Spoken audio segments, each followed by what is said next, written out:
Opera Sim here with a different sort of To Infinity and Beyond video today. We're going to take a look at the Yorion Charming Prince combo and all the different cards that can interact as the third creature slot in order to combo offer an infinite blink and damage combo.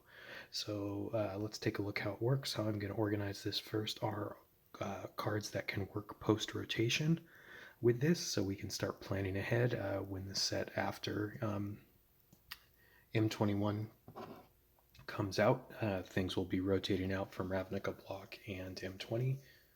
So let's start getting ready for that. But let's take a look at how this works. So how this combo works is Yorion Sky Nomad is a legendary flying 5/6 creature for 14. Its companion condition is that your deck has to have not a lot of spells in it, so you just have to build around it that way. But if you do, when this creature enters the battlefield, exile each other creature you control, then return those cards to play under control with their reinforcements. So this will blink every other creature you have. So we're going to kind of have a dueling blink off where this will blink all our other creatures, but then we're going to need to be able to blink Yarion, blink Exile, and then return to play. So we're going to use Charming Prince. I've looked at this guy for a while and tried to find something that works, and Yarion was the thing that finally clicked that we could use with him, because note that Yarion is legendary. So Charming Prince is a 4/4 for 9. When this creature enters the battlefield, return target creature you own to its owner's hand. If that creature is legendary, which Yorion is, that creature has, or it gains full mana, otherwise gain 4 life. So what we're going to do is get Yarion into play, and then have Charming Prince come in. When we cast it, bounce him.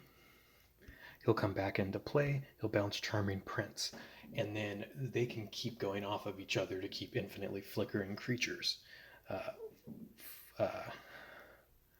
Flicker, blink, exile, return to battlefield, all synonymous. Flicker and blink are just two common terms for that if people have not heard those before. So we've got that there. We have one more creature slot. So we need a creature that when it enters the battlefield will deal damage or make our opponent lose life. So with that, we have a decent amount of options. So first, let's look at what we have available in Thrones of Eldraine and Forward, which will be legal post-standard. So we have options. Most of them are in black, but we have some options that are in green, one option in green, and theoretically an option that could work in red as well. So let's start with the list.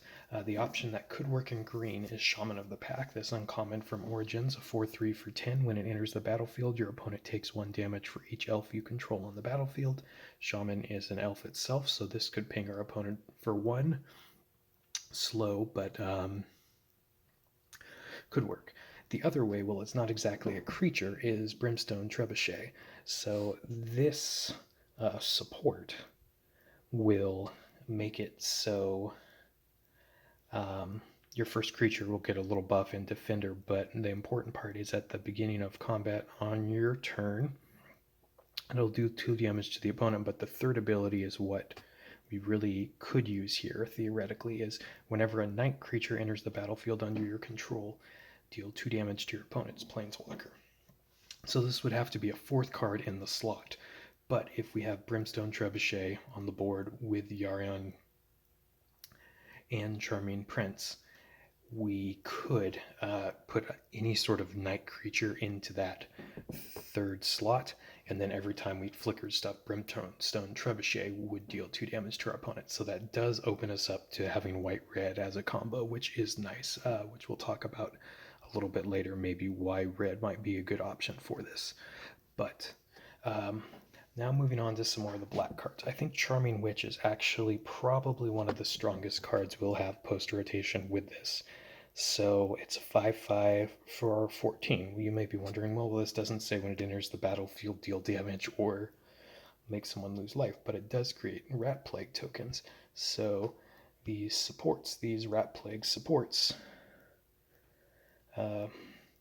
say at the end of your opponent's turn, this support loses 1 shield for each opposing creature, then it deals X damage to your opponent's planeswalker. So what we can do with this is keep flickering it and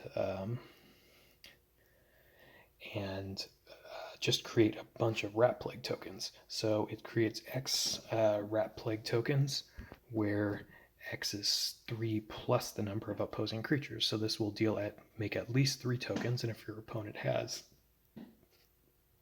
more creatures, it will make even more each turn. So while this will not win the turn that you do it, what it will do is, let's look at the Rat Plague again. At the end of our opponent's turn, they would lose a whole bunch of life. You just keep flickering it until the number of shields on this is greater than an opponent's life total. You'd make it a little more than that if they had creatures on the board. It wouldn't lose shields if your opponent had creatures and hit you with them. So I like this option a lot in a white-black shell. We have a couple other options. Cauldron Familiar is an easier one to get as an uncommon as well. So when it enters the battlefield, your opponent loses 1 life, you gain 1 life, and it can recur back in with food, but it's pretty cheap at 6 mana. So Cauldron Familiar and Shaman of the Pack are probably the easiest of these options to get. We also have Grave Merchant of Asphodel. Theoretically, this could deal the most damage of anything being flickered, because when it enters the battlefield, your opponent loses X life. X is your devotion to black up to 8, but that will require you to cast a lot of mono black spells. The setup on this one is a lot higher. There's probably some builds for it. I haven't found a super great one yet, but if you have a deck that has mostly black in it, mono black spells, this could be an option for you. Theoretically most powerful, but again, it requires a lot of setup. Ayara is probably the second best one that I can think of here. 5/4 legendary for 14, and then whenever a black creature enters the battlefield under your control, your opponent loses 2 life, you gain 2 life. So this will come into play, and then it will drain your opponent for 2 each turn. And then when a black creature you control dies or loses a reinforcement, draw a card, it gains half mana. So if it would be destroyed if you're setting stuff up, I often will just wait to drop everything until I have the full combo in hand. But theoretically it could help you as well. And if you were trying to go for more of a quantity over of different win cons over ways to tutor for them, black would definitely be the color in that, with multiple different creatures that could drain and do things when they enter the battlefield. And this last one, well, it's not going to win you the game. It's a silly combo that I love. From the Ashes Alliance Slack chat, I've been talking about sacrificing goats, and really Clackbridge Troll is just a fun card. It's one of the few cards that we have in Standard, and luckily it will still be around post-rotation, that can give tokens to opponents. So that's really important if you need to destroy opposing creatures and your opponent is being a bit of a troll and not, no pun intended here, but if they're being a bit of a troll and they play a creatureless deck, this would allow you to give them creatures to kill. So the fun thing you can do to sacrifice infinite goats is Clackbridge Troll, and this is not legal post-rotation, but the pairing of Ethereal Absolution, which gives your creatures +1, but when your opponents have creatures entering the board, they get -1/-1. So what would happen is Clackbridge Troll would come in, you'd make 3 goat tokens one at a time, and then they would each die due to state-based effects, or whatever this game calls it, to having no toughness. So that would basically allow you to infinitely sack creatures. Currently, with only 3 creature slots, I don't think there is a fantastic way to kill your opponent, because most of the things that care about when creatures die to deal damage or lose life, it cares about if your creatures die or lose life. But if you want to be silly, sack infinite goats. That's a lot of fun. So those are the standard options. Again, I think Chittering Witch is probably the most efficient in terms of time, because you'll deal at least 3 each time it happens, so you have to wait till a turn later. If you want to try to win the turn that you're going off, Ayara is the win con that you're going to want to use by draining 2 at a time, which is still not bad. And again, Grey Merchant of Asphodel has the most power, but to be able to unlock it, you've got to cast a lot of black spells, so that's going to require a bit of a setup. So those are what you'll be able to use post-standard. I've also done a quick list of ones that you can run in current standard. There are a lot of other options as well. So we have a lot more red options here. We have Dagger Caster, which deals 1 to opponent in each creature they control. Turret Ogre, which will, since Yorion has 5 power, it will actually deal 3 to your opponent at a time, so this one is pretty efficient. Rakdos Firewheeler, 2 to your opponent, 2 to target creature. I think this would work even if there's no opposing creature you want to target.